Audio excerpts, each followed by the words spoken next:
नमस्कार। समाजका आवाज टेलिभिजन मार्फत यहाँहरूलाई नेपाली सेनाको इतिहास बताउने क्रमिकतामा आज म यो सेनामा हतियारको विकासक्रमको विषयमा मैले जानेको कुरा म यहाँहरू सामु सेयर गर्छु। मैले भनिसकेको छु, इतिहास भन्ने कुरा इट्स अ इभोल्युसन, प्रमाणले थपिँदै जान्छ, सुधारिँदै जान्छ। मभन्दा धेरै जान्ने सुन्ने यहाँहरू हुनुहुन्छ, यहाँहरूले कृपया सजेसन सुझाव दिनुहोला। अब यो हतियार भन्ने कुरा मान्छेको उत्पत्ति भएदेखि अब यो ढुङ्गे युगदेखि नै प्रतिरक्षाको लागि, विशेष गरेर आफू बाँच्नको लागि यो हतियारको मान्छेको विकासक्रमको साथै हतियारको विकासक्रम भएको कुराहरू ढुङ्गे युगमा ढुङ्गाकै हतियारहरू भएको अब हुँदै हुँदै हुँदै हुँदै यो आएको कुराहरू सर्वविदित नै छ। अब एउटा जमाना थियो खालि यो अङ्ग्रेजीमा भन्छ क्लोज कम्ब्याट ब्याटल। अब यो चाहिँ गुत्थम गुत्थाको लडाइँ गर्ने जमाना थियो। एउटा खुकुरी खुकुरी धनु धनु, त्यसपछि गएर यो खुँडा खुकुरी, अब पलमानी टाइपको खेल्ने यो गुत्थम गुत्था हुन्थ्यो। यतिखेर भन्छ क्लोज कम्ब्याट ब्याटल भन्थ्यो। जब संसारमा पहिला चीनले यो बारुदको विकास गरिसकेपछि अब आएर एउटा संसारमा यो युद्धको एउटा अभ्यास चेन्ज भयो, युद्धको संस्कार चेन्ज भयो। अब त्यो बारुदले गोली ताला फ्याल्ने, बम फ्याल्ने भन्दाखेरि अब यो चीनले बारुद निकालिसकेपछिको दिनमा धेरै कुराहरू परिवर्तन भए। यही क्रमिकतामा अब नेपालको पनि धेरै कुराहरू विकास हुँदै गएका छन्। हो, अब खाँचोले नै यसको आविष्कार गर्छ मान्छेलाई, जहिले पनि खाँचोले आविष्कार गर्छ। भन्दाखेरि एउटा जमाना थियो नेपाल, मैले भने झन्डै बन्द बाकास जस्तो थियो भनेर योभन्दा अगाडिको एपिसोडमा भनिसकेँ। यहाँ हमला गर्न आउनु पनि दुश्मनलाई सजिलो थिएन। दक्षिणतिर मलेरिया लाग्ने चारकोसे झाडी, उत्तरतिर हिमाल।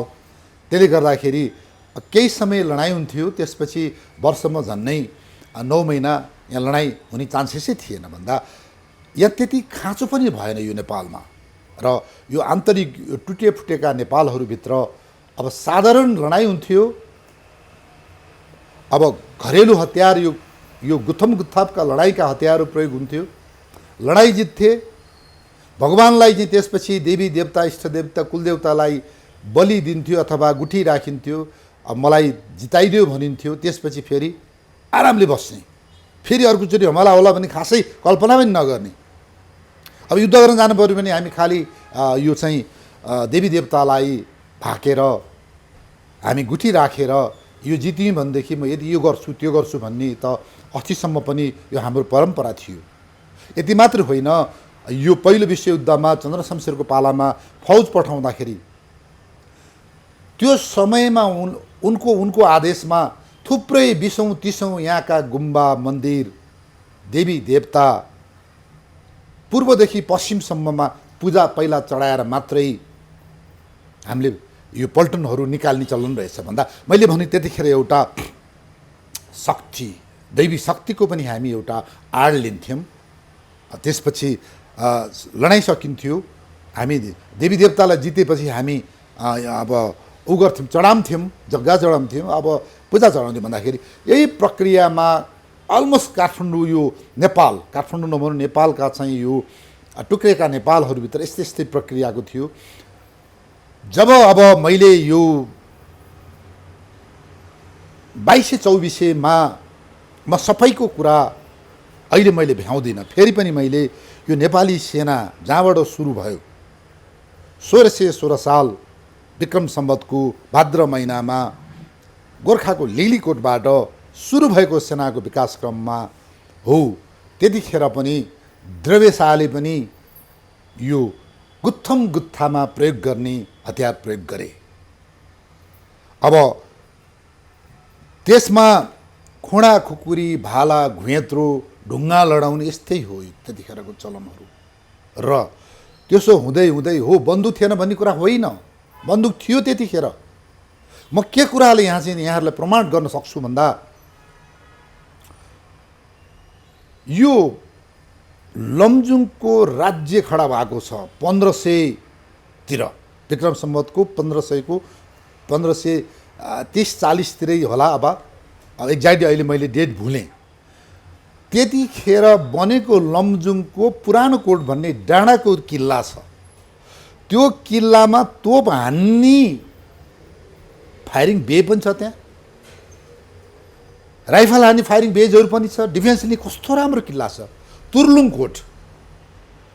त्यसपछि रागिनास कोट। किन भन्दाखेरि यिनीहरू यो लिगली कोट भन्दा गोर्खाको यो राज्य खडा हुनुभन्दा अगाडि बनेका त्यो मात्रै भने मैले भन्दा त्यो राइफल हान्नको लागि, बन्दुक हान्नको लागि, तोप हान्नको लागि बनेका किल्ला छन् पक्का पनि। त्यतिखेर हतियारहरू थिए।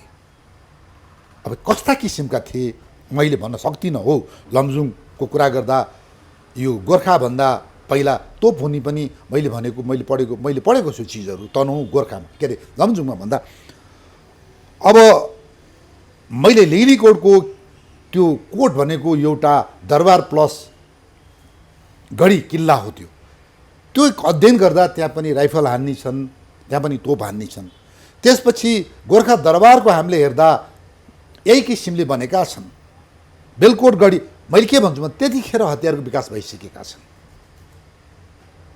अब हामीले कान्तिपुर, भक्तपुर, ललितपुरको इतिहास पढ्दाखेरि पनि दरबारमा राजाको सुरक्षाको लागि हतियारहरू ल्याएर राखिने गरेको इतिहास पाइन्छ।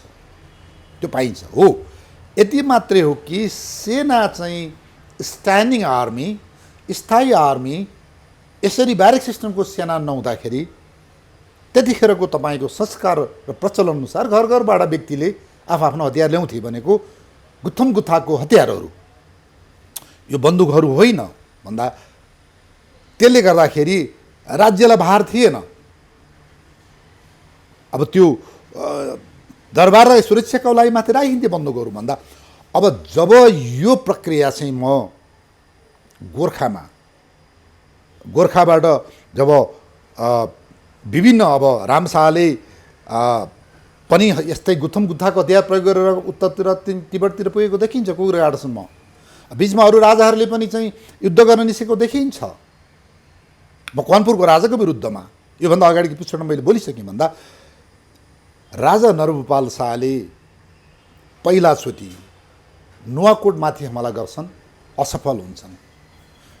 त्यसपछि केही महिनामा उनको स्वर्गारोहण हुन्छ अनि उनका छोरा राजा हुन्छन् पृथ्वीनारायण शाह।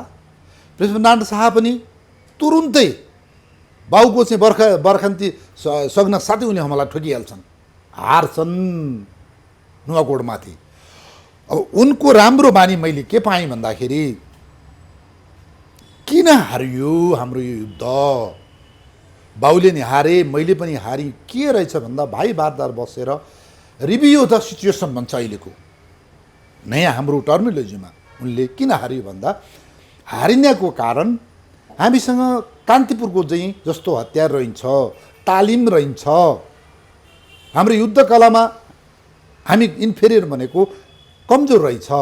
अब यसलाई सुधार गर्नु पर्यो भन्ने सबैको निर्कुल निकालिसकेपछि पहिलाचोटि उनी बनारस जान्छन् भाइ भारदारहरू बोकेर, पैसा उठाएर। त्यो अब सबभन्दा गरिब राज्य गोर्खा र अब पैसा छैन।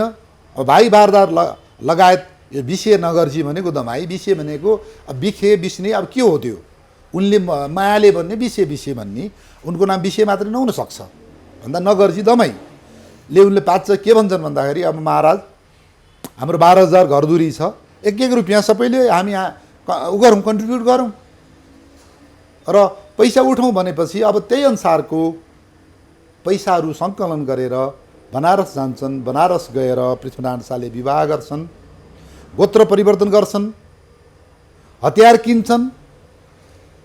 र यो गोत्र परिवर्तनको कुरा पहिला अरूले बोलिसकेका होलान्। यो किन भन्दाखेरि यो मैले भने यो स्याङ्जातिरबाट छिरेका यी खान्चा खान मिन्चा खानका सन्तानहरू बढ्दै बढ्दै बढ्दै आएर यहाँसम्म आएका खान लेखे, साई लेखे, शाह लेखे, यी सगोत्री एकै वंशका थिए। पृथ्वीनारायण शाहलाई के थियो भन्दा चेपे नदी पश्चिम लमजुङदेखि लिएर अब सबै पश्चिम कमला गर्नु पर्दाखेरि सगोत्री एउटै भाइमाथि मार्नु पर्दाखेरि एउटा गोत्र हत्या लाग्छ भन्ने हिसाबले उनी आफू भारद्वाज गोत्री भएर पनि बनारस गएर त्यो राज्य विस्तार गर्नको लागि एउटै अब त्यो सगोत्री नहोस् भन्नको लागि उनले काश्यप गोत्र लिएका हुन्। यो कुरा बुझ्नुपर्छ भन्दाखेरि अब म बनारसमा पुगिसकेपछि उनले हतियार ल्याउँछन्, हतियार त्यो लुकाएर ल्याएर आउँछ किनेर, र उनको साथमा पृथ्वीनारायण शाहको उहाँको दिव्य उपदेशमा के छ भने 3 जना मेरा पछि आएको भनेको छ। कति ठाउँमा उनले त्यो कालीगढ बोलाएर लिएर आएको भनेको छ भन्दा म पनि के भन्छु भन्दाखेरि हतियार बनाउने कालीगढहरू पृथ्वीनारायण शाहको पछाडि घरबार छोडेर आउनुपर्ने जरुरी म देख्दिनँ, किनभने उनको ससुराली छन् त्यहाँ लोकल राजपूत, तिनको चाहिँ एउटा जोहोमा छोरी पनि पठाइदिन्छन् र गोर्खामा हात हतियार बनाउनलाई 3 जना मुसलमानहरू पठाइया हुन्छ। यो भेखा सिंह, शेख जर्बर, मोहम्मद ताकी, यी 3 जना नयाँ दुलै रानी किनेका हतियार र अरू खर खजाना सहित फर्कन्छन् गोर्खा। अब गोर्खा फर्काउनुभन्दा अगाडि उही हिन्दुस्तानको भूमिमा उनलाई विभिन्न गुन्डाहरूले कुट्न आउने, हतियार लुट्न आउने दुनियाँ हुन्छ। पृथ्वीनारायण शाहले आफैले घोडाबाट निकालेर छप्पाछप काटेर तिनीहरूलाई ध्वंस बनाएको हुन्छ। त्यति मात्रै होइन, त्यहाँ चाहिँ बनारस त्यो गुन्डाको राज पहिला, त्यो बेइज्जत गर्ने गुन्डाहरूले लुट्ने उतिखेर भन्दा यहाँहरूले योगी नरनाथले लेख्नुभएको नेपालको सन्धिपत्र सङ्ग्रह भाग 1 हेर्नुहोला। पृथ्वीनारायण शाहले बनारसमा ती पहिलादेखिका गुन्डा, पुर्खौँदेखिका गुन्डालाई ठिक पारेर काटेर पहिल्यै त्यहाँ पूजा गर्न नदिन् तिनीहरूले भन्दा अन्य त्यो अनाश्रित राजाहरू, त्यहाँ पुगेका राजाहरूले गोर्खालीहरूको त्यो एउटा वीरता देखेपछि ती सम्मान गर्छन्। भनौँ न, मैले विभिन्न बाधा अवरोध सहित उनी फर्किँदा पनि बाटोमा पनि लुटिया छ, हतियार लुट्न आउने, अब त्यो के गर्न आउँदाखेरि पृथ्वीनारायण शाह आफैले काटेका छन्, अब अरूले काटेका छन् तिनीहरूलाई, त्यसरी चाहिँ हतियार जोगाएर लिएर आएर गोर्खा आइपुग्छन्।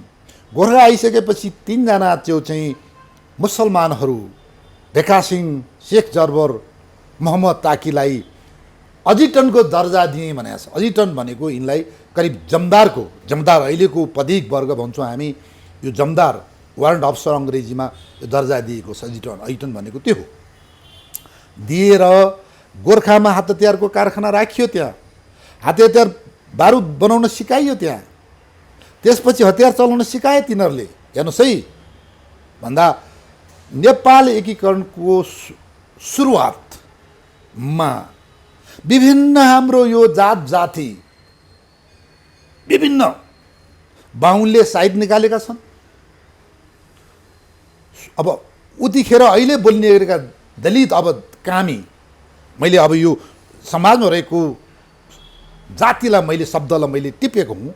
कामीले यो हतियार बनाइदिने, किट फलामको त्यो काट्ने गोलीको लागि, अब सार्कीहरूले जुत्ता सिलाइदिने, दमाईहरूले लुगा सिलाइदिने, यो एउटा त्यतिखेरको एउटा समाजको सिङ्क्रोनाइज, मैले के भन्दा सबैको एउटा सहयोग र ती मुसलमानहरूको योगदान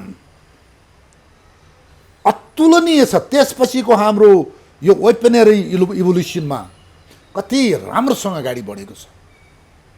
पृथ्वीनारायण शाहको एकीकरण सफल हुनुमा हतियार थियो। उनले त्यसपछि स्थानीय यी लोहारहरू, कामीहरू प्रशस्त, हेर्नुहोस् यो पूर्वतिर, पश्चिमतिर, भक्तपुरतिर, प्युठानतिर त्यो जहाँ चाहिँ यो हतियार बनाइथ्यो त्यो अहिले पनि किटका थुप्रा किट थुप्रै पाइन्छ। त्यो त्यहाँ वरिपरि कामी बस्ती थुप्रै छन्, त्यहाँ वरिपरि सार्की बस्ती थुप्रै छन्। किन छन् भन्दा हामीहरूको थुममा हतियार फ्याक्ट्री, मतलब लजिस्टिक सपोर्टका चाहिँ त्यहाँ आफ्नो सामानहरू उत्पादन हुन्थ्यो। त्यसको लागि चाहिने जातिहरू, यो वैश्य शूद्र के भनिन्छ, अब त्यो इन्जिनियरहरू वास्तवमा यी कामीहरू ती हुन्। अब यो अछुत बनाउनु एउटा दुर्भाग्य कुरा हो, तर नेपाल एकीकरणमा यिनीहरूको योगदान ठुलो छ। यो मुसलमान र कामीहरू मैले भनी भन्दा अब त्यसपछि सबै कुराको बन्दोबस्त भइसकेपछि पृथ्वीनारायण शाहले नुवाकोटमाथि हमला गर्छन्। विजय भयो।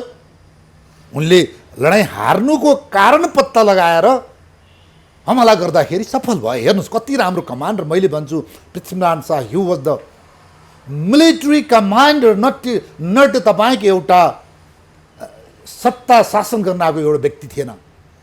एउटा पृथ्वीनारायण शाह राजा मात्रै भएका भए ती पनि त्यही गोर्खाको 2-4 गाउँ लिएर बस्थे। एकीकरणको तपाईँको यो सम्भवै थिएन। यो गोर्खा भनेर तपाईँको संसारमा अहिले ब्रान्ड भएको छ। तपाईँको हातको साइको 5 भन्थे, सीको 5 घडी, khukuri, Sherpa, Gorkha, look at this are our pride. वास्तवमा गोर्खाली सेनाले गोर्खा भन्ने ब्रान्ड राख्यो। इससे नट लाउरेहरूलाई म अपमान गर्नु खोजेँ। लाउरेहरू त पछि भएका हुन्। गोर्खालीहरू गएर ब्रिटिस आर्मीका गोर्खा बटालियन खडा भएको हो। इन्डियन आर्मी गोर्खाबाट, so that they call Gorkhas, because Gorkha द्रव्यशाले नाम दिए। उनले खडा गरे गोर्खा। त्यही गोर्खाबाट निस्केका ती फौजहरू, त्यही सेनाहरूले मुगलको फौजलाई पहिलाचोटि हरायो नेपालको इतिहासमा मकवानपुरमा 1819 विक्रम सम्वतमा। 1824 सालमा सिन्धुलीको लडाइँमा क्याप्टेन कनलको बाहिनीलाई हरायो। त्यसपछि केही वर्ष पछाडि बहादुर शाहको पालामा टिबेटलाई हरायो। ओहो के हो यो गोर्खाज गोर्खाज गोर्खाज गोर्खाज। मैले भने एउटा हामीले यो नयाँ पुस्ताले तपाईहरुले गोर्खालाई एउटा गौरवको रूपमा लिनुस्। अहिलेका तपाईका युरोधारीहरू, डलरधारीहरू खाली गोर्खालीकरण गोर्खालीकरण गोर्खालीकरण। What is this? अब यस्तो छ हामीहरू एउटा हामी गौरव गर्दैनौं। हामी गौरव गर्दैनौं। हामीले गौरव हाम्रो आफ्नो गौरवलाई तपाईको माटोमुनि गाड्छौं युरो र डलरधारीहरूले, राजनीतिज्ञ भन्नेहरू। अब यहाँनेरि म आउँछु। अब त्यसपछि पृथ्वीनारायण शाहको पालामा जब उनी सफल हुँदै जान्छन्, उनको पालामा फरुवा बन्दुकहरू हो। यो खुडा खुकुरीबाट धेरै विकास हुँदै हुँदै हुँदै अर्को उनको कारखाना त्यसपछि गोर्खापछि कहाँ गयो? एकैचोटि आएर नुवाकोटमा उनले खडा गरेछ हतियार बनाउने कारखाना। त्यसपछि दहचोक जहाँ अहिले इन्द्रदह इलाकामा छ, इन्द्रदह इलाकामा गोर्खालीहरू 16-17 वर्ष बसे। त्यहाँ खलङ्गा थियो। खलङ्गा भनेको युद्ध सिक्ने ठाउँ, चाँदमारी गर्ने ठाउँ, फायरिङ गर्ने ठाउँ। त्यहाँ थुप्रै ब्यारेकहरू थियो। त्यहाँ लडाइँलाई चाहिने सबै तपाईको लजिस्टिकहरू त्यहाँ थुपारिन्थ्यो, हतियार त्यहाँ बनाइन्थ्यो।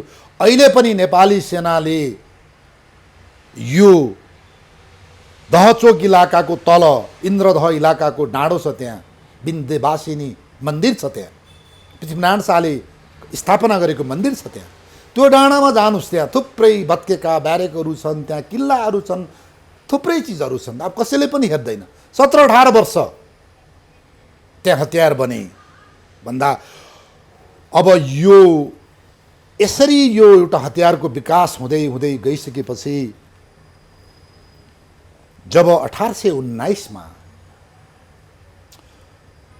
यो मुगल साम्राज्यको फौज, यो मीर कासिमको नेतृत्व गरेको 3700 जति फौज विरुद्ध मकवानपुर दरबारमा हाम्रो हमला हुन्छ, मतलब हामीलाई हामी प्रतिकार गर्छौं। त्यो युद्धबाट हामीले थुप्रै हतियार विदेशीको खोज्छौं। अब त्यो विदेशी हामीसँग उनीहरू अब मुगल साम्राज्य थियो। त्यो साम्राज्य सँग शक्तिशाली हतियारहरू थिए, ती मध्ये हामीले खोज्छौँ करिब 500 जति नाल राइफलहरू, तोप खोज्छौँ भन्दा गोर्खाले बनाएका हतियारभन्दा तिनीहरू उम्दा थिए। हामीले खोजिसकेपछि हामीले टेक्नोलोजी, हामीले त्यो हतियारको प्रकारहरू हामीले त्यसको कपी गऱ्यौँ, यहाँ बनायौँ, तोपहरू हेरौँ, हामी बनायौँ, कपी गऱ्यौँ भन्दा अब गोर्खालीसँग भएका हतियारमाथि ती हतियार थपिए। यहाँ चाहिँ बुझाइ के छ भन्दाखेरि पृथ्वीनारायण शाहले 500 हतियार यतिखेर खोसेर अब तब मात्र राइफलधारी कम्पनी खडा भयो भन्ने त्यो कुरा होइन। त्योभन्दा अगाडि बकाइदा थुप्रै कम्पनीहरू खडा भइसकेका थिए नेपालमा। नाम मात्रै कम्पनी, त्यो ब्रिटिसको जस्तो कम्पनी, फ्रेन्चले राखेको नाम कम्पनी, पोर्चुगिजले राखेको कम्पनी, हाम्रो पक्का यहाँ चाहिँ सैनिक सङ्गठन खडा भइसकेको थियो। सम्पूर्ण इतिहासकारहरूले बुझ्नुपर्छ यो कुरा। त्यतिखेरसम्म पृथ्वीनारायण शाहले नुवाकोटको हमला जितिसकेपछिका यो संरचनामा कसैले अध्ययन गरेका छैनन्। हामी एकैचोटि 1819 पछि 4-5वटा श्रीनाथ कम्पनी, कालीबक्स लगायत सबुज 5वटा कम्पनीका मात्रै कुरा गरेर सुरु गर्छ। त्योभन्दा अगाडि के थियो, कसले अध्ययन अनुसन्धान गर्यो? त्योभन्दा अगाडि नेपाली मान्दैन अथवा सेनाको खडै भएको छैन भनेर हामी भन्छौँ। यहाँनिर हामी कस्तो हामी एउटा उविहीन भएको छौँ। त्यत्रो 1801 देखि 1819 सम्म के एकीकरणमा हाम्रो ऱ्याङ्क एन्ड फाइल सिस्टम के थियो त्यतिखेर? के थियो त? अब त्यहाँको संरचना दर्जा के थिए? यो असाध्यै, यो म भन्छु it's a black area, grey area पनि होइन। कसैले अनुसन्धानै गर्दैन यसमा। अब यो चिजहरू, अब मैले के भन्दै गएँ भन्दा हतियारको विकासमा गुर्गिन खानसँगको लडाइँमा एउटा थपिएको हो नेपाली। अब हामी एकीकरणमा बढ्दै थियौँ हो, यो नेपालभित्रको अरू राज्यहरूको लडाइँमा पनि गोर्खालीको पनि खोज्थे, तिमालको मकवानपुरको पनि खोजे, अब उसमा नुवाकोटमा हमला गर्दा नुवाकोटको नि खोजे, बेलकोटमा हमला बेलकोटको नि खोजे। यो त एक अर्का खोसिँदै जान्छ नि, हतियारहरू थपिँदै जान्छ, खोसिँदै जान्छ, नयाँ हतियार आउँदै जान्छ। हाम्रो पनि लान्छन् उनीहरूले खोज्ने भन्दाखेरि इट ह्यापन्स। यो युद्धको बेलामा भन्दाखेरि अब फेरि अर्को 4 वर्ष 5 वर्षपछि 19, 20, 21, 22, 23, 24, 1824 मा फेरि असोज महिनातिर जस्तो लाग्छ मलाई, यो ब्रिटिस इस्ट इन्डिया कम्पनी जुन बेलायतको व्यापारिक संस्था, यो गभर्मेन्टको चाहिँ फौज होइन। यो जसरी अहिले नेपालमा अमेरिकाको एमसिसी भन्ने आइरहेछ, यो एमसिसी अमेरिकन होइन। यो मतलब अमेरिकनको सरकारको होइन। यो एमसिसी र त्यतिखेरको इस्ट इन्डिया कम्पनी एउटै हो। यो पैसा खान आएको देखेर पनि, जमिन खान आएको, अहिले पनि यसले अब यो व्यापारकै कुरामा आइरहेछ। पछि के खान्छ म भन्न सक्दिनँ।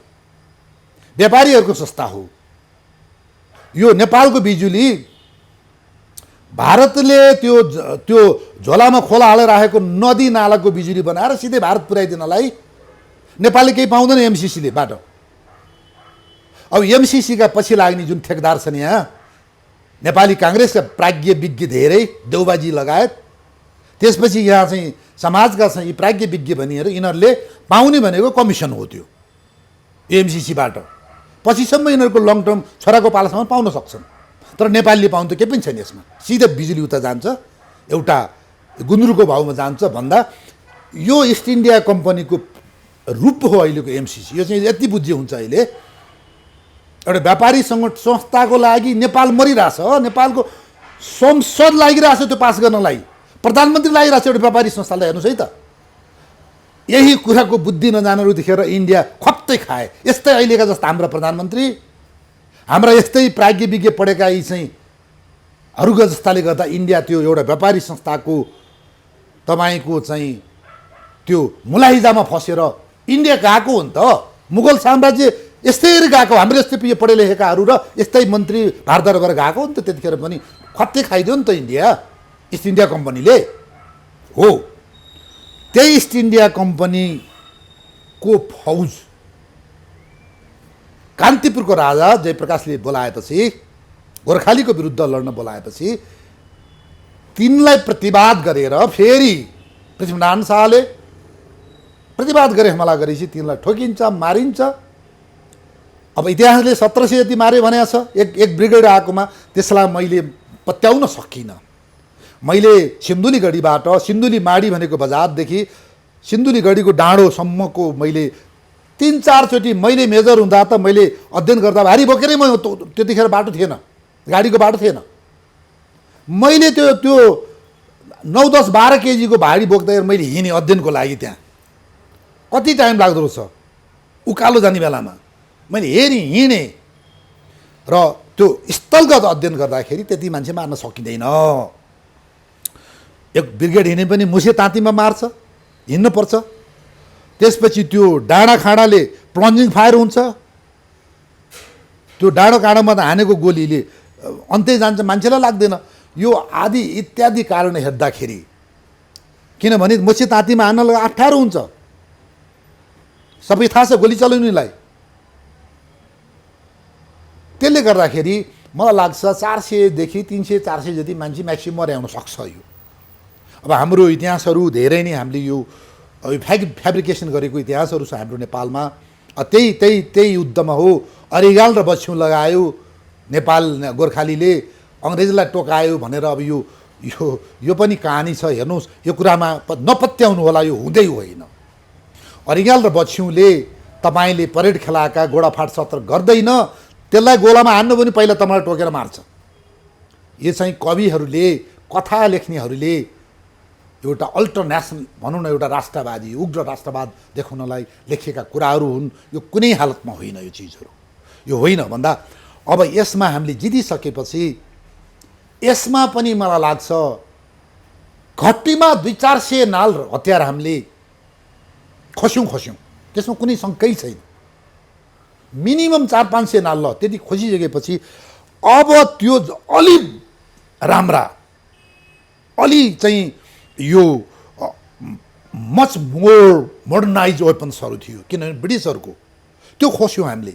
त्यसले गोर्खाली सेनालाई फेरि थप भयो र हामीले फेरि टेक्नोलोजी सिक्यौँ त्यहाँबाट। किनभने हाम्रो नेपालको इतिहासमा यो हतियारको विकास क्रममा कसैले हेर्दैन। यसमा हेर्नुहोस्, यति हाम्रा कालीगढहरू, यति तपाईँको त्यो सेन्सेटिभ, यति राम्रा यहाँका कालीगढहरू हेर्नुहोस्। पछिमा आउँछु कुरा, यो गेहेन्द्र शमशेरले बनाएको मेसिन गन हामीले ब्रिटिसलाई उपहार दिँदा त्यस्तो मेसिन गन थियो। पहिलो विश्वयुद्धको कुरा हो यो।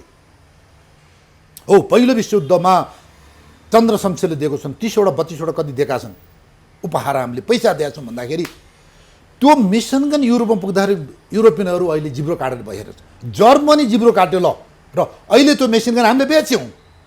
माओवादी युद्धमा बेच्दाखेरि अहिले हामीले कौडीमा बेच्यौँ। त्यो मेसिन गन अहिले कति हो? मैले अस्ति त्यो उसमा भिडियोमा हेरेको थिएँ, 12,000-15 होइन कति हो 15,000 डलर जस्तो लाग्छ ल, त्यो गेहेन्द्र शमशेरले बनाएको त्यो मेसिन गन।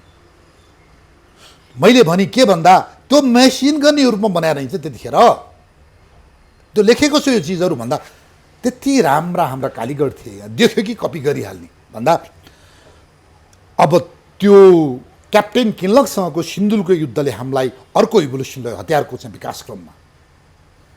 अब यो चिजहरू हामीले खोसेर राखेको हतियार सबै बेच्यौँ हामीले, छैन। अब यो के थियो भन्ने कुरा अहिले मलाई बेलायतबाट, अमेरिका पुगेका, बेलायत पुगेका ती बेचिएका हतियारहरू मलाई पठाउँछ फोटो खिचेर त्यहाँका चाहिँ त्यो व्यापारीहरूले।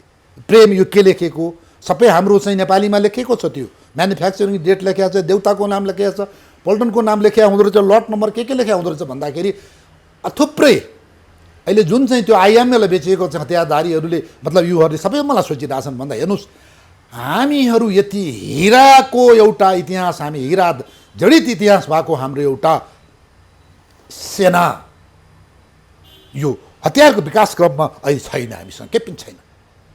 हामीले यसमा अध्ययनै गरेनौँ भन्दा एउटा टर्निङ पोइन्ट यो रह्यो। अब त्यसपछि गइसकेपछि जब अब काठमाडौँ उपत्यका हाम्रो विजय हुन्छ, त्यतिखेरसम्म यो पृथ्वीनारायण शाहको फौज एकदम बलियो भइसकेको हुन्छ र मकवानपुरेलाई हरायो। हेर्नुहोस्, त्यो 1819 मा मकवानपुर राज्य त यति बलियो, यो इन्डियाको मुगल सम्राटहरूसँग राम्रो सम्बन्ध भएको चाहिँ यो देश धनी देश हो। यो मकवानपुर, यो पाल्पा, त्यसपछि यो विजयपुरहरू यिनीहरू एकदमै यो ब्रिटिस इन्डियासँग राम्रो सम्बन्ध भएको देश। यिनीहरू एकदम शक्तिशाली, यिनीहरूसँग धेरै तोप भएको देश। यिनीहरूको किल्ला हेर्नुहोस्, त्यतिखेर दरबारै हेर्नुहोस्, मकवानपुर दरबार हो त्यो, किल्ला तलतिर थिए। यहाँ चाहिँ मकवानपुर दरबारलाई मकवानपुर गढी भनिदिइरहेछन्, हरिहरपुर दरबार हरिपुर गढी भनिदिइरहेछन्। यसमा भन्दा हेर्नुहोस् त्यतिखेरको त्यो दरबार, त्यो गढीहरूको संरचनाबाट थाहा हुन्छ कि तपाईँ कति पावरफुल हुनुहुन्थ्यो त्यतिखेर भन्ने कुरा, तपाईँको वेपनहरूको कति बलियो थियो भन्ने कुरा त्यहाँबाट थाहा हुन्छ। You could guess it. त्यो त्यो त्यो दरबारको बनावटबाट थाहा हुन्छ। तपाईँहरूलाई म इन्डियाको लाल किल्लाको कुरा गर्छु, फतेहपुर सिक्रीको कुरा गर्छु, त्यसपछि गएर यो के अरे अरू सिक्री तपाईँको यो चाहिँ यो काङ्गडा किल्लाको कुरा गर्छु म। हेर्नुहोस् त्यो भनेको एउटा वेपनरी, एउटा डेभलपमेन्टको एउटा क्षमताको कुरा हो।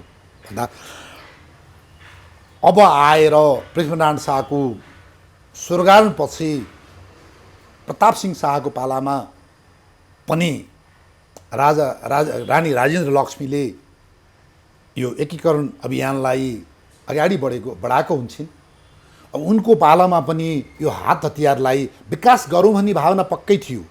र त्यसपछि उनको स्वर्गारोहणपछि उनका देउर राजकुमार बहादुर शाह, जो पृथ्वीनारायण शाहका कान्छा छोरा, ले बालक राजा भतिजो रणबहादुरको नायब भएर देश चलाउँछन्।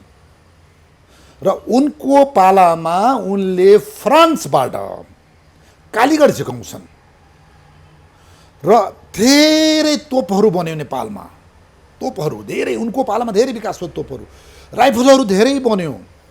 र उनीको पालाको त्यो शक्तिले गर्दा उनी कास्कीदेखि सतलज नदीभन्दा पारिपट्टिको 2-4 गाउँसम्म उनको एकीकरणमा यति स्पिडमा गएको छ। 7-8 वर्षमा यो अकल्पनीय एकीकरण छ उनको। मलाई गजब लाग्छ त्यो बहादुर शाह। उनले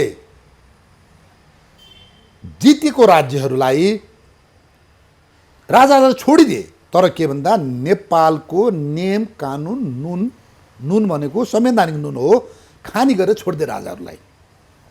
र उनको यो लजिस्टिक चेन कस्तो थियो भन्दा, ओके पाल्पा राज्यले त्यहाँ हतियार कारखाना खडा गर्ने, वर्षमा यति हतियार यति गोली तयार पार्ने, प्युठानले यति गर्ने, दाङले यति हतियार तयार पार्ने, सल्यानले यति गर्ने। त्यतिखेर चाहिँ ठाउँ ठाउँमा हेर्नु, सल्यानमा त्यहाँ हतियार बनाउने त्यहाँ चाहिँ म्यागजिनहरू छ, पाल्पामा छ, प्युठानदेखि लगायत डोटीमा उनको यति राम्रो थियो एकीकरणको उसमा। ल यति हजार रिक्रुट यो राज्यले तयार पार्ने, यति मुरी चामल यो राज्यले तयार पार्ने, यस्तो यो हाम्रो काठमाडौँबाट जाँदै नै थियो हाम्रो यो लजिस्टिक सपोर्टहरू। यो सैन्य चाहिँ ठाउँ ठाउँमा स्थानीय राजाहरूले, त्यो गुरुजी हाम्रा हुन्थे, तिनले तयार पार्थे फौजहरू, तिनले तयार पार्थे। यसरी उनले चाहिँ उर्दी लगाएर यति सजिलो यो चाहिँ लजिस्टिक चेन पुर्याउने। अनि ती राज्यहरूले जस्तो कास्की पश्चिमले त्यो काङ्गडा पुर्याउनु पऱ्यो भने यहाँदेखि यहाँसम्म फलानुले बोक्ने, त्यहाँदेखि उता फलानाले बोक्ने, त्यहाँदेखि त्यो आश्रित राज्यहरूले आफ्नो राज्य कटाइदिन्थे। यति सरल र सस्तो एउटा लजिस्टिक चेन थियो यो। त्यस्तै मैले त्यो अध्ययन गरेँ भन्दा उनको पालामा मैले भने सुरुमा यो फ्रेन्च आर्किटेक्टहरू लिएर आएर सुरु गरेपछि तिनैको चाहिँ सिकेका हाम्रो नेपाली कालीगढ गरेर ठाउँ ठाउँमा यति ठुलो विकास भयो हतियारको। यसको कन्टिन्युएसन पछि राणाहरूको पालासम्म भयो। यो विशेष गरेर तिब्बततर्फको जङ्गबहादुरको युद्धमा हेर्ने हो भने उनको आदेशी सबै यो बहादुर शाहले खडा गरेका म्यागजिनहरूमा हतियार बनिरहेको थियो पछिसम्म पनि। अब मैले कस्तो बनेको थियो म भन्न सक्दिनँ। हतियार बेचिसके। माओवादीको युद्धको टाइममा नेपाली सेनाले बेचिसक्यो। हामीसँग एउटा औषधि पनि छैन अहिले। मैले अब यो कुरामा धेरै नबोलौँ भन्दाखेरि अब आएर पछि उनकै पालामा हामीले बहादुर शाहकै नेतृत्वमा हामीले पहिलाचोटि तिब्बतसँग हामीले लडाइँ लड्न पर्यो, जित्यौँ। त्यतिखेर थुप्रै हामीले हतियारहरू खोसेर लिएर आएको छौँ तिब्बतीको, चाइनिजको र तिब्बतीको, किनभने तिब्बतमा चाइनाको हतियार आउँथ्यो। त्यतिखेर खोसेको हतियार हामीसँग छालाको तोपहरू अहिले पनि राष्ट्रिय सङ्ग्रहालयमा छ। ल हेर्नुहोस्, छालाका तोप तिब्बतीहरूको, किनभने फलामको तोप त बोकेर लानै सकिँदैन, गह्रौँ हुन्छ। हामीले हरेक चाहिँ यो लजिस्टिक सामान बोक्नेमा हेर्नुहोला, यो नेपाल अङ्ग्रेज युद्धमा, तिब्बतसँग युद्धमा, चाइनासँग कति गाह्रो छ। सबै खच्चडले बोकाउनु नि भरियाले बोक्नै सक्दैन, भरियालाई तोप बोकाएर कति गाह्रो। एउटा तोपको पार्ट पुरा 20जना चाहिँ भरियाले पनि बोक्न सक्दैन, कति गाह्रो छ हेर्नुहोस् त्यतिखेरको बाटोघाटोमा। भन्दा चाइनिजहरू कति, त्यो चाइनिज र टिबेटियनहरूको कस्तो त्यो फारी साइडनेस, छालाको तोप हेर्नुहोस् त, त्यो हल्का तोप एकैजनाले 2टा तोप बोकिदिन्छ, तर हान्ने चाहिँ हान्दो रहेछ त गोलो फेरि त्यसले हो। त्यो तोप लगे हामीले हतियार खोस्यौँ र त्यो तोप अहिले राष्ट्रिय सङ्ग्रहालय छाउनीमा छ।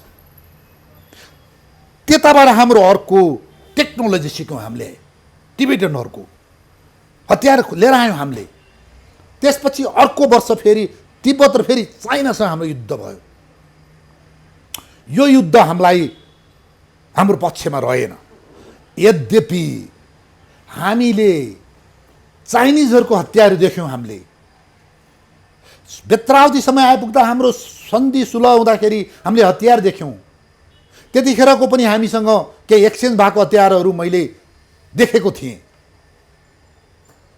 भन्दाखेरि। अनि उतिखेर अर्को कुरा के हुन्थ्यो भने मित्रहरू, आदरणीय मेरा दर्शकहरू, एउटा राजाले अर्को राजालाई हतियार दिन्थे उपहार, तरबार दिने, बन्दुक दिने।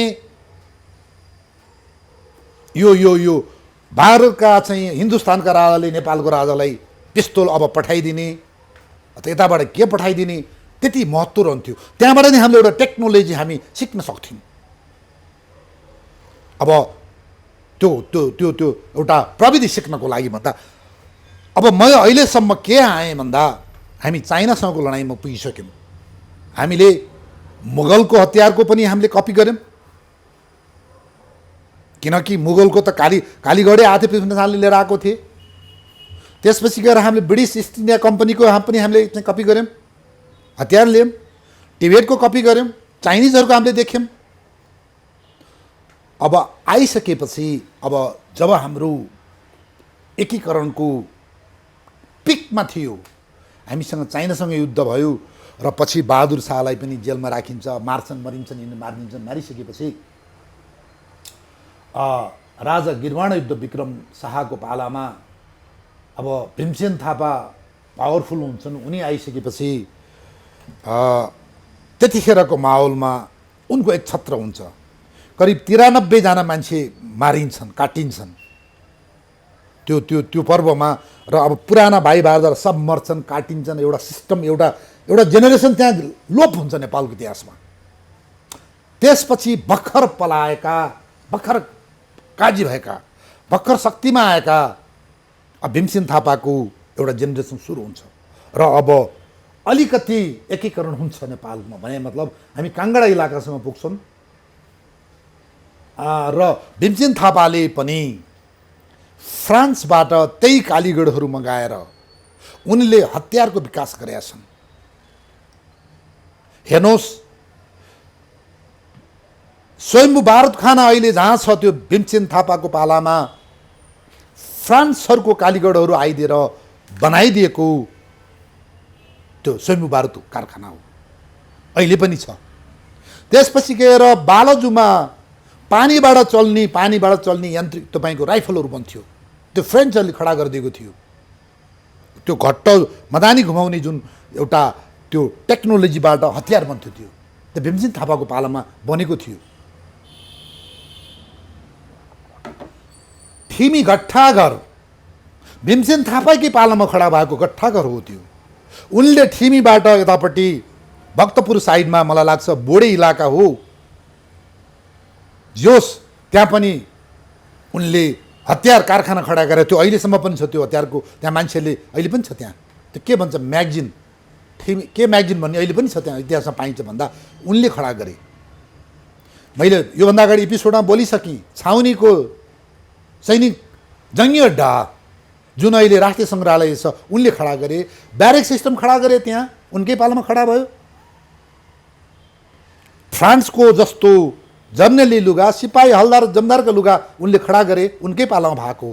उनको पालामा पनि हात हतियारको विकास भयो र दुर्भाग्यपूर्ण तरिकाले हामीले ब्रिटिसहरूसँग लडाइँ लड्नु पर्यो, इस्ट इन्डिया कम्पनीसँग लडाइँ लड्नु पर्यो। त्यो इस्ट इन्डिया कम्पनीको बेलायत थिएन त्यतिखेरसम्म है। हामीले चाहिँ एउटा व्यापारी संस्था थियो, त्यो एउटा व्यापारी संस्था कसरी छिर्यो, कत्रो ठुलो भयो, कत्रो शक्तिशाली भयो, कसरी संसार खायो भन्दा त नेपाल आदि खायो हो। तिनीहरूसँग नेपालले युद्ध लड्न पर्यो। त्यो युद्धको तयारीको लागि नेपाल अधिराज्यभरि यो म्यागजिनहरूमा हामीले थुप्रै हतियारहरू बनाउनु पर्यो, थुप्रै तपाईँको चाहिँ गोलीगट्ठाहरू बने, तोपहरू बने, किल्लाहरू बने। यो एउटा एपिसोडले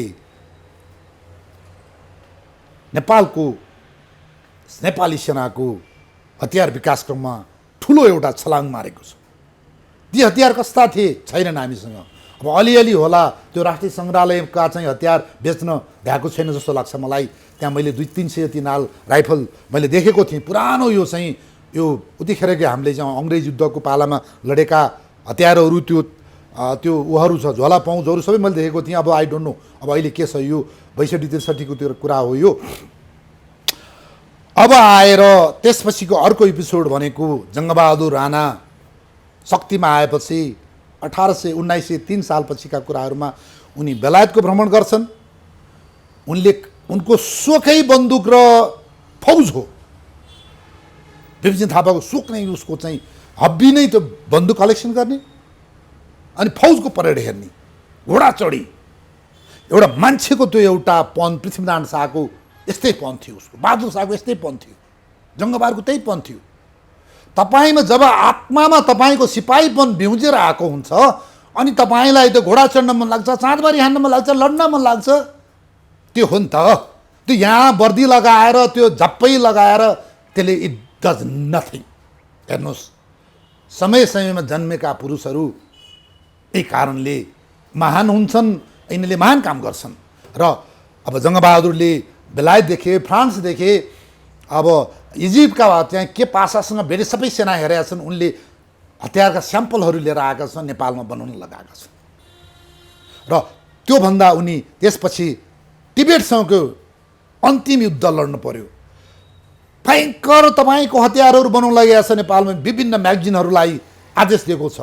डोटीको चाहिँ तपाईँको जोरायल त्यो गढी किल्लामा म पुगेँ अस्ति, त्यहाँ फौजलाई तालिम दिएको छ। त्यहाँ डोटीमा चाहिँ तपाईँ हतियार बनाउनलाई चाहिँ आदेश दिएको छ। प्युठानमा दिएको छ, सल्यानमा दिएको छ, पाल्पामा दिएको छ। मजाले अब त्यतिखेरसम्म नेपालीहरू एउटा वीरको नाममा परिचित भइसकेका छन् भन्दा सेल्फ सस्टेन भएर हतियार बनाउन सक्ने एउटा सेनाको रूपमा आइसकेको छ। त्यतिखेरसम्म तिब्बतमा लडाइँ लड्यो, हामीले जित्यौँ।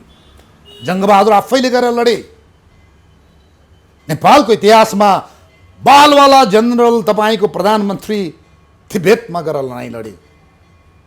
यो दन्त्य कथा होइन। यो अहिलेका हामी युरोधारी तपाईँको डलरधारी इतिहासकारहरूले जङ्गलाई दलाल कल्लाल यो त्यो हेर्नुहोस्। जुन तपाईँहरू कलमधारी हुनुहुन्छ, तपाईँका पुर्खाले बन्दुक समाउन डराएका थिए, बारुद समाउन डराएका थिए, गोला समाउन तपाईँहरूको पुर्खाले त्यही कलम र मसी समात्या हुनाले अहिले कलम र मसीले ब्राङ ब्राङ त्यो पड्काइरहनु भएको छ नेपालको इतिहास खानलाई।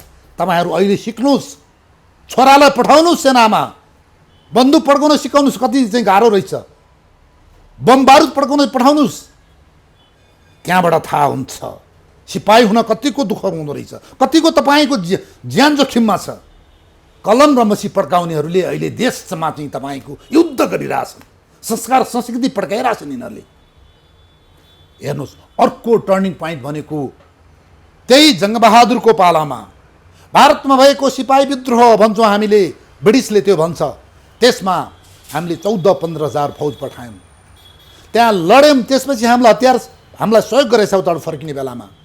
हामीले टेक्नोलोजी सिकेर आएको छौँ। हामीले त्यहाँ पनि जङ्गबहादुरले गएर लडाइँ लडे, उनको नेतृत्वमा लडाइँ लड्यो। एउटा देशको प्रधानमन्त्री जनरल एउटा श्री 3 महाराज। आई क्यानट इमेजिन त्यो जङ्गबहादुर भन्ने मान्छे के हो त्यो। त्यो फलामको थियो अथवा चाँदीको थियो अथवा हामी जस्तो एउटा नर्मल मान्छे थियो। हेर्नुहोस्, मैले त एउटा उनको इतिहासलाई पछि गएर बिगारिएको छ। यो शाहकालीन जुन लेखेका छन्, एउटा यिनले सुरेन्द्रको पालामा कोत पर्व गरेर, जुन राजेन्द्रको पालाको कोत पर्व त भनेपछि शक्ति लिएर श्री 5हरूलाई छायामा राखिएपछि अब त्यसकै मलाई लाग्छ त्यो अमिलोपनले गर्दा पछि 7 सालपछि त्योभन्दा पछि लेखेको इतिहासमा एउटा जङ्गबहादुरलाई गाड्न खोजिएको छ, अर्को बहादुर शाहलाई गाड्न खोजिएको छ। दुईटा हामीले सत्य कुरा बोल्नुपर्छ। यहाँनिर ठुलो बनाएको चाहिँ खासै भन्दा भीमसेन थापा लगायत केसलाई गरेको हो। यो देखिन्छ त्यसमा। मैले कसैको विरोध गरेको छैन, पाण्डेहरूलाई पनि ठुलो बनाउन खोजेको छ यहाँनिर भन्दाखेरि। अब यो बजारमा देखेको कुरा बोलिरहेको छु मैले। अब यसमा मेरो केही पनि लिनु दिनु छैन भन्दा अब त्यसमा एउटा हतियारको विकासक्रम आयो र अब उनपछि जब उनका भतिजाहरू वीर शमशेर, यो शमशेर खलकहरूले नेपालमा श्री 3 महाराज हुन्छ वीर शमशेरको पालापछि ब्रिटिससँगको दोस्ती यो जङ्गबहादुरले पनि त्यस्तो गरेको होइन है। जङ्गबहादुरले त्यस्तरी चाहिँ ज्यानै फालेर तपाईँको सुतेर उनीहरूको पछि लागेकै होइन। रणदीपले पनि होइन। जब वीर शमशेर शक्तिमा आइसकेपछि यिनी चाहिँ लिप्तै भएर विशेष गरेर हाम्रा युवाहरूलाई ब्रिटिस आर्मी भर्ना गर्न दिने, त्यसपछि उताको के गर्ने त्यो गर्ने। अनि यो हुँदाखेरि उनको पालामा हामीलाई हतियारहरू दिएको छ, ब्रिटिसहरूले हतियार दिएको छ। हाम्रो यहाँबाट अफसरहरूको भिजिट हुने अब इन्डियासम्म, कलकत्तासम्म कुरा गर्दैछु म। अब यो हुने त्यो हुने भइरहेको भन्दाखेरि यसरी एउटा ब्रिटिसहरूको हतियारको टेक्नोलोजी हामी कहाँ छिरिया छ त्यो प्रमाणहरू पाइन्छ। र पछि चन्द्र शमशेर पनि बेलायत गएका छन्, उनको पालामा पनि उनले हतियारको लिएर आएका छन्। एउटा चन्द्र शमशेर पनि एउटा महान व्यक्ति हुन् नेपालको इतिहासमा, एउटा कूटनीतिज्ञ हुने, जसले नेपालमा अरू केही नगर्नुहोस् अहिलेका माओवादी खाओवादीको युद्धले के चाहिँ नेपालमा परिवर्तन ल्याए समाजमा, त्यो व्यक्तिको त शालिग तपाईँको म भन्छु त्यो चन्द्र शमशेरको दासत्व मोचन र सती प्रथा त छट्टै काट्यो नि त्यो मान्छेले। अहिले जाति जनजाति छुवाछुत दलितका ध्वंस पार्छु भनेर चाहिँ 17,000 मार्ने नेताहरूले केही गर्न सके? बाबुराम भट्टराई प्रचण्डका चाहिँ छोराले कुनै दलितको छोरी बिहा गरे? कुनै दलितले प्रचण्डको छोरी बिहा गर्नलाई आँट गरे? बाबुराम भट्टराईको छोरी बिहा गर्न आँट गरे? हेर्नुहोस्, यस्ता कुराहरूमा हामी नुन काँडा हेर्नुहोस्। यो दुईटा एपिसोड बेलायतमा संसारमा दासत्व मोचन नभएको बेलामा, भारतमा तपाईँको चाहिँ सती प्रथाको अन्त्य नभएको बेलामा नेपालमा गरे त्यो व्यक्तिले। उनलाई अक्सफोर्ड युनिभर्सिटीले बोलाएर पिएचडी दिएछ, मानर्थ PhD. You are the first man हो। उनीले केही कुराहरू गल्ती गरेका छन्, तर उनी एउटा सफल कूटनीतिज्ञ थिए। टिबेटसँग चाहिँ युद्ध हुन लागिसकेको थियो, टर्यो, गर्न परेन होला। अब यहाँनिर चन्द्र शमशेरका कुरा गर्दा वीर शमशेरका सन्तान रिसाउँछन्, जुद्ध शमशेरका सन्तान रिसाउँछन्। यहाँनिर वीर शमशेरको बखान गरिन्छ, चन्द्र युद्धका सन्तानका रिसाउँछन्। अब यो राणाजीहरूको फेरि आफ्नै छ। राणाजीहरूको इतिहास हेर्नुहोस्, यहाँनिर वीर शमशेरले पाए भने चन्द्र शमशेरका सन्तानको धज्जी उडाएको हुन्छ। वीर शमशेरका सन्तानले कापलाई फेरि यता अर्को टोलीले धज्जी उडाएको हुन्छ। तर यो चिजहरू यो राम्रो होइन। यो सत्य इतिहास हामीले पाउँदैनौँ त्यहाँनिर। मैले भने चन्द्र शमशेरको पालामा पनि हतियारको एउटा इभोल्युसन। र अब यहाँनिर वीर शमशेरका छोरा, जेठा छोरा जनरल गेहेन्द्र शमशेरले पिताजी गेहेन्द्रको पालामा र उनका काका चन्द्र शमशेरको पालामा ठुलो इभोल्युसन लाग्छ हतियारको। त्योभन्दा अगाडि नभएको होइन। हामीसँग हतियार बनाउने एउटा जातिहरू नै मैले यो देख्छु। मैले त्यो इभोल्युसन हेर्दाखेरि यिनीहरूको ती साइन्टिस्टहरू यति भइसकेका छन् नेपालमा, तर पछि गएर यो इनबर्न क्वालिटी त्यो जुन एउटा गेहेन्द्र शमशेरमा देखिन्छ। उनीले बनाएका हतियारहरू, उनले बनाएका राइफलहरू, त्यो गे राइफल अहिले पनि विदेशमा छन्। गे भनेको पिताजी गेहेन्द्र शमशेरको नामको के अरे आफ्नो नामको जनरल गेहेन्द्र शमशेरको नामको राइफल गे राइफल, चन्द्र शमशेरको नाममा बनाइदिएको च राइफल, देव शमशेरको नाममा बनाइदिएको देव राइफल। यी राइफलहरू अहिले नेपालमा त मैले देख्दिनँ, बेचिसक्यौँ हामीले। अहिले मलाई पठाउने बेलायतबाट र अमेरिकाबाट मलाई धेरै आउँछ। मैले त्यो इन्टरप्रेसन गरिदिएर त्यो मैले हिजो अस्ति मात्रै पनि आइरहेको छ, विभिन्न म्युजियमबाट आइरहेको छ मलाई। मैले त्यो इन्टरप्रेसन गरेर पठाइदिन्छु, हेर्नुहोस्। मैले अघि भनिसकेँ त्यो हावाबाट चल्ने मेसिन गन, त्यसपछि त्यो गेहेन्द्र मेसिन गनहरू त हेर्नुहोस् अहिले 1-2 पिस सैनिक सङ्ग्रहालय छाउनीमा छ, 1-2 पिस मलाई लाग्छ यो आर्मी अफसर क्लबमा होला। त्यो हेर्दाखेरि त्यो गेहेन्द्र शमशेरको त हामीले नेपाली सेनाले शालिग राख्नुपर्छ। त्यो त एउटा इभोल्युसनको एउटा प्रतीक थियो त्यो मान्छे। सेतो दरबारमा रहेको जुन अहिले जमलमा रहेको अहिले त्यो त्यो त्यो उनको कारखाना थियो, त्यहाँ हतियार कारखाना, म्यानुफ्याक्चरिङ कम्पनी के अरे कारखाना, जहाँ अहिले त्रिभुवन विश्वविद्यालयको के राखेर त्यहाँ अरूलाई दिइयो, भाडामा दिइयो। त्यो नेपाली सेनाले अकुपाई गरेर त्यो एउटा हतियारको विकासक्रम कसरी त्यहाँ एउटा म्युजियम राख्नु पर्थ्यो। हतियारको नेपालमा उत्पादित हतियारको त्यहाँ म्युजियम राख्नु, अहिले पनि केही पनि बिग्रिएको छैन। त्रिभुवन विश्वविद्यालयले लाई दिएको छ त्यो जग्गा, उसलाई भाडामा दिने, उसले भाडामा बजाउने। ठ्याक्कै त्यो दुग्ध सागर अगाडिको मण्डला बुक स्टोरको नजिकको त्यो चाहिँ त्यो गेहेन्द्र शमशेरको प्रयोगशाला, हतियार बनाउने शाला, के शाला हुन्। उनले त हवाईजहाज बनाउन लगाएको थिए। अब त्यो पछि चन्द्र शमशेरको पालामा त्यसलाई बनाउन दिएन। चन्द्र शमशेरले केही कन्सप्यारेसीमा मार्यो भन्ने पनि छन् एक थरी। अब वीर शमशेरका छोराहरूले लेखेको इतिहास, सन्तानले लेखेको इतिहासमा सोफार एकचोटि उनी चन्द्र शमशेरलाई दर्शन गर्न जाँदाखेरि निहुरेर गर्दाखेरि खल्तीबाट त्यो पिस्तोल खस्यो उनको खल्तीबाट। अनि चाहिँ चन्द्र शमशेर तर्से। त्यसपछि उनका कुरा लगाइदिनेले तिमीलाई मार्न आएको थियो यता आदि कुरा लगाइसकेपछि अबदेखि के दर्शन गर्न आउनु नपर्ने उसलाई गरिएको छ। पछि उसलाई के चाहिँ खानामा के रक्सीमा स्लो पोइजन दिएर मारियो भने लेखिया छन्। अब यो कुरामा I have nothing to say. एउटा परिवारले अर्को परिवारको उसमा लेखेको इतिहास हुन्, तर उनी धेरै रक्सी खान्थे। अब के कारणले उनको मृत्यु भयो I cannot say, however I could say is he was a scientist, great scientist. माथिल्लो परिवारबाट श्री 3 महाराजको छोरा, जेठो छोरा जेनरलले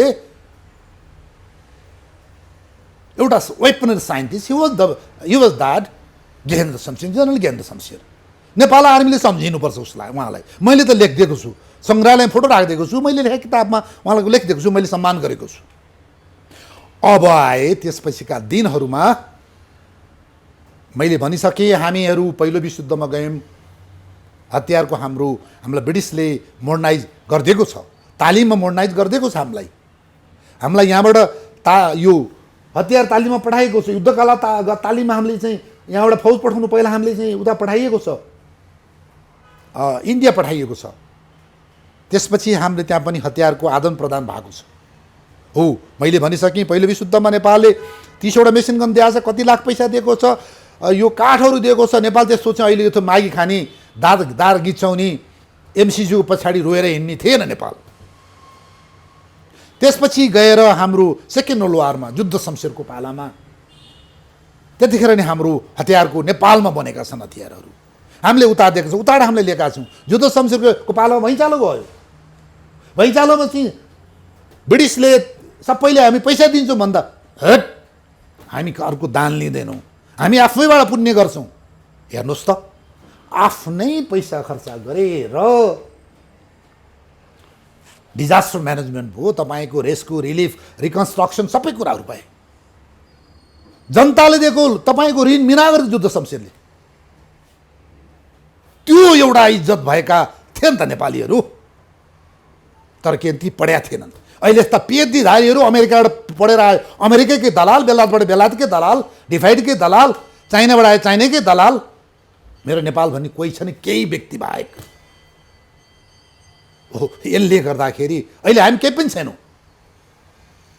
हामीसँग एउटा नेपाल भन्ने स्केल्टन छ, एउटा खाका छ, भैभरका नदी नाला अर्काकै पल्टामा, राजाका पालामा संस्थागत भएका कल कारखाना सब बेचेर इन्डियाका पल्टामा, अनि त्यसपछि सबै पिएचडीधारी है यो फेरि भन्दा म किन भन्दैछु, मेरा पुर्खाहरूले पहिलो विश्वयुद्धमा सहयोग गरे लिएनन्, मेरा पुर्खाले दोस्रो विश्वयुद्धमा सहयोग गरे लिएनन्।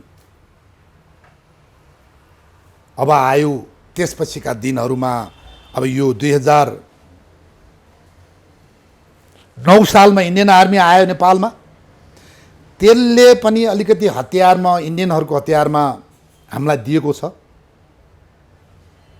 त्यो वास्तवमा इन्डिया आफै त्यो माई खानी यो यो यो यो यो ऊ हो, यो ब्रिटिस नहुने हो भने त के नै हुन्थ्यो र भन्दा, अब पछि त्यतिखेरको काङ्ग्रेसले, त्यतिखेरको राजाले त्यो इन्डियनहरूलाई गुरु मानेर नेपालको सुधारको ल्याइदिएको त मलाई लाज लाग्छ। त्यतिखेर पहिलो विश्वयुद्ध, दोस्रो विश्व, सिपाही म्युटिनी, चाइना तिब्बतसँग लडेको आर्मी, त्यत्रो प्रोफेसनल आर्मीलाई एउटा दास आर्मीका तपाईँका त्यो इन्डियनहरू लिएर आएर हामीलाई सुदृढीकरण हेर्नुहोस् त। मलाई अचम्म लाग्छ त्यतिखेर देखेर, यो प्लान तरिकाले 42,000 नेपाल आर्मीलाई ढालेर 9,000 बनाएर अर्को वर्ष इन्डियन आर्मी डिप्लोय गर्नलाई एउटा जाल थियो, त्यही गरियो हो। त्यतिखेर केही हतियार आए, तर तिनीहरूको भन्दा हामी इन्फेरियर थिएनौँ हाम्रो हतियारहरू। अब त्यसपछिको दिनमा काङ्ग्रेसको रेजिममा यहाँ सेनाको खास विकास भएन, थोरै सेना भयो, इन्डियनहरू आए, इन्डियनहरूले नै यहाँ चाहिँ रजाइँ बजाइँ गरे हामीलाई। नेपाल आर्मीलाई इन्डियन आर्मीको 2 तारे जर्नल शशि भवन बस्थ्यो, त्यसले हाम्रा चाहिँ प्रधानमन्त्रीको घाँटी समाउँथ्यो, नेपाली सेनाको त घाँटी नै समाउँथ्यो। त्यतिखेर तालिम गर्ने चाहिँ नेपाली सेनाका व्यक्तिहरूलाई, इन्डियन आर्मीको एउटा हलदारलाई नेपालका चाहिँ अफसरले अलिकति केही गर्यो भने सिधै कारबाहीमा पर्थे। त्यति पावरफुल भएर नेपालको सैनिक कानुन नि त्यहाँको त्यो भारतीय सेनाको त्यो 2 तारे जर्नलले मुठीमा लिएर लट्ठी लाएर राखेको थियो। त्यतिखेर इन्डियनले जे चाह्यो त्यही भयो नेपालमा।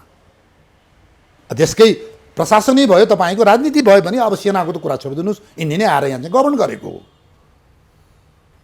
अब 17 सालपछि राजा महेन्द्रको पालामा अब अलिकति उहाँले मोडर्नाइज गरेको देखेको छ। अब नयाँ हतियार नेपालमा छिरेका छन्, उनी आफैले साई सेना बनाए। सेनाको अब किन भन्दाखेरि त्यसलाई हामीले अन्यथा लिनु हुँदैन। संसारभरिको आर्मीमा अहिले पनि रोयल जोडिएको छ, दे फिल प्राइड। बेलायती सेनामा हेर्नुहोस्, तपाईँको यो स्क्यान्डिनेभियन कन्ट्रीको सेनामा हेर्नुहोस्, they feel pride, they write royal नामको अगाडि, द्याट वाज द प्राइड।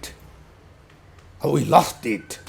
अब अहिले हामी के हो, हामी यो के धारी भए छौँ, हामी यो के गणतन्त्रधारी चन्दनधारी के धारी भए हो। अब हामीलाई गणतन्त्र नपचेको भन्छन्, तर के भन्दा एउटा मेरो देशको एउटा गौरव, चन्द्र शमशेरले गरेको, युद्ध शमशेरले गरेको, महेन्द्रले गरेको, पृथ्वीनारायणले गरेको, जङ्गबहादुरले गरेको, त्यतिखेरको एउटा संसारमा देखाएको एउटा प्राइड फर्कियोस्। मैले खोजेको यति हो।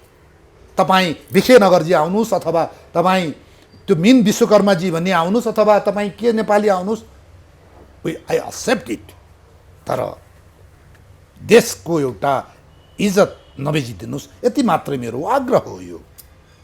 अब आएर पछि आएर जब हामी शान्ति सेना जान थाल्यौँ, राजा महेन्द्रकै पालामा हो, अनि हामी संसारभरि जान थालिसकेपछि हामीले अरू देशको हतियारहरू देख्यौँ र हामीले शान्ति सेनाको डिमान्ड अनुसार पनि केही हतियार यसले पनि हामीले नयाँ नयाँ हतियार लिएर आएको छौँ।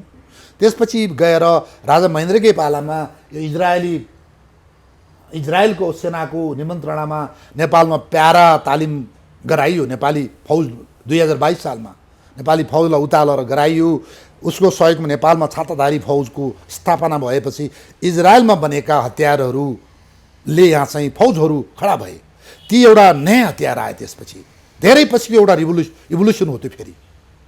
र पछि वीरेन्द्रको पालामा जब खम्पा काण्ड भयो नेपालमा, अमेरिकन र इन्डियनको सहयोगमा, अमेरिकाको कोलोराडोमा तालिम गरेका यो दलाई लामाका फौजहरू र त्यसपछि भारतको देहरादुनको चक्रता भन्ने ठाउँमा तालिम गरेका ती खम्पाहरू र इन्डियनहरू, यी सबै मिलेर नेपालमा तपाईँको फौज जम्मा गर्न सुरु गर्यो। तपाईँ कहिलेबाट देख्छु भन्दाखेरि सूर्यप्रसाद उपाध्याय रहेछन् गृहमन्त्री, तिनले त्यतिखेरदेखिको यो मनाङ मुस्ताङ इलाकामा हतियार सहितका खम्पाहरू छिराएको मैले प्रमाण पाएँ। रोक्यो, 200 जना त रक्सोलबाट रेलबाट आएर छिर्न खोज्दाखेरि रोक्यो नेपाल प्रहरीले। रोक्दाखेरि यहाँबाट त्यो रोक्नेलाई गाली गरेर सूर्यप्रसादकै चाहिँ आदेशमा 200 जना हतियारधारीलाई मुस्ताङ यो पाल्पा हुँदै कता कता यो हुँदै मुस्ताङ मनाङ पठाई पोखरा हुँदै हेर्नुहोस् है। अब त्यहाँबाट छिर्न थालेका यो जब राजा महेन्द्र आइसकेपछि के देखेँ मैले आदेश भन्दा, छिर्न नदिनु, हतियार ल्याउँछन् भने खोसेर थुन्नु, भनेका मान्दैनन् भनेदेखि यो गरिदिनु भन्ने त मैले त्यो लालमोहरहरू मैले पढिरहेको छु चिजहरू। अब यो इन्डियनहरूको इन्ट्रेस्टमा, इन्डियन आर्मीको जवाहरलाल नेहरूको इन्ट्रेस्टमा यो मातृका प्रसाद कोइराला, सूर्य प्रसाद उपाध्याय लगायतहरूले, म प्रमाणको साथ बोल्दैछु है, फेरि म तपाईँहरूलाई देखाउन सक्छु चिजहरू। छिर्दै आइसकेपछि पछि राजा वीरेन्द्रको राज्याभिषेकको टाइमतिर पिकमा आइसकेका रहेछन् यिनीहरू। इन्डियन र यो अमेरिकन भएर आइसकेपछि अब यिनीहरूको मुस्ताङ इलाकामा त त्यो एपिसोडमा छुट्टै बोल्नेछु म, खम्बाकाण्ड पनि तपाईँहरूलाई म अर्को एपिसोडमा बोल्नेछु भन्दा मुस्ताङ मनाङ त उनीहरूको राज्य हो, लङचुङ गुला त उनीहरूको राज्य, मनाङहरू के अरे यो खम्पाहरूको भइसकेको छ उतिखेर। हाम्रा प्रशासकहरूलाई कान समातेर तपाईँको चाहिँ काम लगाउँथ्यो उनीहरूले। र हो त्यो खम्पा निशस्त्रीकरण भन्छौँ हामीले, खम्पा मारेनौँ, लास्टमा गएर त्यो वाङ्दीहरूलाई यो टिङ्करमा, दार्चुलाको टिङ्करमा हामीले मारेछौँ लास्टमा भाग्दाखेरि। नत्र भने ती हतियार खोस्यो हामीले।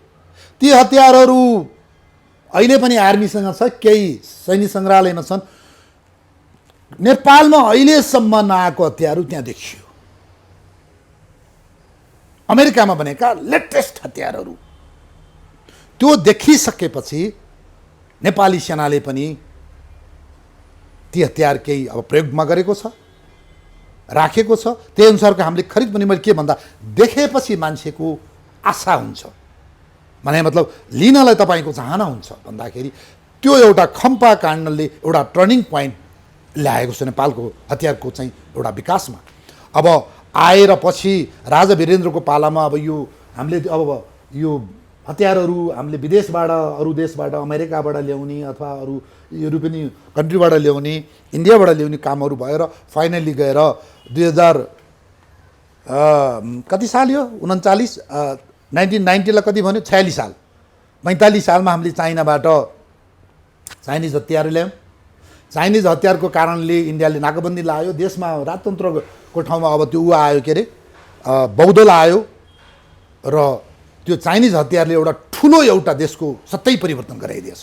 सत्ता नभन्नु एउटा अव्यवस्थै परिवर्तन गरिदियो। तर यहाँनिर आम नेपालीले बुझ्नुपर्छ किन राजा वीरेन्द्रले चाइनिज हतियारलाई, चाइनिज हतियार भनेको त्यो हवाईजहाज खसाल्ने हतियार हो, त्यो फाइटर खसाल्ने हतियार हो, एयर डिफेन्स, हवाई प्रतिरक्षा वेपन हतियारहरू। किन भन्दा इन्डियनले यति हेप्ने कि उसका फाइटरहरू अन्तर्राष्ट्रिय सीमा क्रस गरेर हाम्रो नेपालभित्र आउने, रेकी गर्ने, हामीलाई हेला गर्ने, आउने, नगरभन्दा नटेर्ने, हाम्रो राजदूत स्तरमा भयो, परराष्ट्र मन्त्री स्तरमा भयो, यो मधेस तराई क्षेत्रका त्यो स्थानीय प्रशासकहरूले उसमा नटेर्ने।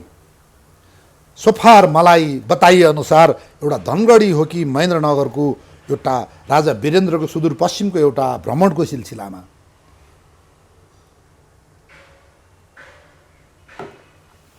राजा मञ्चमा छन्, अरू मान्छेहरू तल छन्, राजालाई समेत अवमूल्यन गरेर त्यो फाइटरले त्यो तलाएर डाइभ गरेर उडेर भागेको छ उता। त्यस्तो हेला गर्ने उनीहरूले भनेपछि त्यतिखेरै राजा वीरेन्द्रले के भनेका छन् चिफलाई, chief what is the option. अब विभिन्न माध्यमबाट हुन्छ, वाट इज द अप्सन भनेपछि सरकार एयर डिफेन्स वेपन चाहियो, कहाँबाट ल्याउने भन्दाखेरि सस्तो। अब अरू देशमा नि कुरा भएको रहेछ भन्दा चाइनाले धेरै सस्तोमा दिएको छ, दिँदाखेरि हामीलाई सस्तो पनि भयो र हामीले चाइनाबाट हामीले त्यो एयर डिफेन्स सिस्टम लिएर आएर नेपालमा राखेको दिनपछि इन्डियन हवाईजहाजले काट्न सकेको छैन, तर यो ६३ पछि एक दुईचोटि काटेको मैले देखेको छु, मेरो आँखाले देखेको छु। राजा हुन्जेलले सकेन, यसले त्यो इन्डियन फाइटरहरू सकेन काट्नलाई। हो, त्यो कारणले गर्दाखेरि नेपालमा एयर डिफेन्स वेपन लिएर आएको हो हामीले। र अब यसमा अहिले लेख्ने हाम्रा भनिहालेँ, फेरि अब भारूवाला हाम्रा लेखकहरूले यसलाई पनि फेरि गाली गर्छन्। यो भारूवाला लेखकहरूले, भारूवाला चाहिँ हाम्रो चाहिँ राजनीतिज्ञहरूले यसलाई चाहिँ गाली गर्छन्। राजा वीरेन्द्रले त्यो हतियार ल्याएको हामीलाई गाली गर्छन् भन्दा अब आएर त्यसपछिको दिनहरूमा भनेको माओवादीको युद्ध, यो म यसलाई जनयुद्ध भन्दिनँ। जुन देशमा जनयुद्ध हुन्थ्यो भने त्यो त्यो त्यो त्यो पार्टी अहिलेसम्म इन्ट्याक्ट रहन्थ्यो, त्यसको राज्य रहन्थ्यो, त्यसको नाममा राज्य रहन्थ्यो, संस्था रहन्थ्यो, नेता रहन्थे। भन्दा जुन युद्धले मान्छे मार्यो, धन सम्पत्ति चकनाचुर पार्यो, नेपाललाई विदेशीको तपाईँको क्रीडास्थल परे हामी एउटा दास भयौँ। अहिले एउटा देशको राजनीतिक प्रेसर एउटा अरू दात्री राष्ट्रका चाहिँ धर्मले हामीलाई पेलिरहेछ। अनि ती जनयुद्ध भन्नेहरू अहिले मुसाका दुलाभित्र छिरेर कोही मधेसी पार्टीमा गएर दुलाभित्र, कोही कुन पार्टीभित्र दुलाभित्र, कुन पार्टीभित्र, कोही काङ्ग्रेस, कोही कुन दुलाभित्र हो। It was not the revolution, it was a planted एउटा चाहिँ वार थियो, यो वारफेयर थियो तपाईँको, planted by our neighbouring countries. It was not the people's war, it was injected by the neighbouring country, conducted by the puppets of the neighbors. I could say, I could guarantee you, I could give the proofs. नेपाललाई एउटा दलालहरूको एउटा क्रीडास्थल बनाएर माओवादी जनयुद्ध नाम दिएर जुन नेपाललाई एउटा छेद विच्छेद गरियो, अब यो छेद विच्छेदलाई फेरि फर्काउनको लागि नेपालमा पृथ्वीनारायण शाह जन्मनलाई म चान्सेस देख्दिनँ, जङ्गबहादुर जन्मिने चान्सेस पनि म देख्दिनँ, महेन्द्र जन्मिने चान्स पनि देख्दिनँ। यहाँ जन्मिने भनेका बाबुराम भट्टराई जस्ता, यी पिएचडी धारीहरू जस्ता यी काङ्ग्रेसमानी छन्। नेपालका तपाईँको कल कारखाना खाने, वर्ल्ड ब्याङ्ककै कुरा गर्ने रामशरण मत जस्ता यस्ताहरूले यिनकै जन्म हुनेछ र नेपाल एउटा दास हुनेछ। अब फेरि चन्द्र शमशेरले आन्तरिक दासत्व मोचन गरेका थिए भने यो 12 बुँदे पछिका र 46 साल पछिका यी विदेशी दलालहरूले नेपाललाई युरोपियन युनियन र भारतको दास बनाएको छ। अब हामी अर्का कम्युनिस्ट कन्ट्रीका कम्युनिस्टहरूका सरकारले हामी चाइनाको दास बन्दैछौँ। हो, अब यो आक्रोश होइन, यो हामी प्रमाण दिन सक्छौँ। र अन्तमा आएर यो हतियारको एउटा विकासक्रममा मैले यहाँहरूलाई भने माओवादी युद्धको लागि पनि सरकार पक्षबाट विभिन्न देशबाट हामीले हतियारहरू लिएर आयौँ र यही क्रममा अहिले मैले सुने हिजो मातृ पत्रिकामा अब अमेरिकाबाट यो राइफलहरू चाहिएर ल्याउँदैछौँ हामीले। यो चिजहरू के हुन्छ भन्दाखेरि कसैले पत्रिकाले पनि विरोध नगर्नुहोस्, सेना लेटेस्ट टेक्नोलोजी चाहियो, हतियारको टेक्नोलोजी चाहियो, गाडीको पनि लेटेस्ट चाहियो, हवाईजहाज लेटेस्ट चाहियो, बारुद लेटेस्ट चाहियो, बम लेटेस्ट चाहियो, सिपाहीको युद्धको लागि लेटेस्ट चाहियो। जसरी तपाईँ मेडिकल क्षेत्रमा लेटेस्ट टेक्नोलोजी खोज्नुहुन्छ, सञ्चार क्षेत्रमा लेटेस्ट टेक्नोलोजी खोज्नुहुन्छ, तपाईँ सिस्टममा राज्य प्रणालीमा लेटेस्ट खोज्नुहुन्छ भने सेना पनि लेटेस्ट हुनुपर्छ। त्यही प्रक्रियामा नेपाली सेनाले अहिले अब आफ्नो एउटा सुदृढीकरण गर्दैछ र यसरी सिपाही भनेको हतियार र तपाईँको गोला बारुदसँग खेल्ने एउटा पेसा हो। हतियार गतिलो भएन, गोला बारुद गतिलो भएन भने त्यो सिपाहीको जिन्दगी सुरक्षित छैन। र सिपाही र हतियार भनेको आत्मा, प्राण र एउटा जीवन हो। त्यो भएको हुनाले यसमा हरेक सरकारले, हरेक इतिहासकारले, हरेक पत्रकारले बुझ्नुपर्छ, सेनाले पनि तिखार्नुपर्छ आफ्नो सिपाहीहरूलाई। सिपाही भनेको दर्जा होइन, अरू गिन्ताङ मादलतिर नलागेर लेटेस्ट तरिकाले हतियार, युद्ध कला, संस्कार, संस्कृति सिकाओस्। मेरो यही शुभकामना छ। फेरि पनि सम्पूर्ण दर्शकलाई नमस्कार। समाजको आवाज.com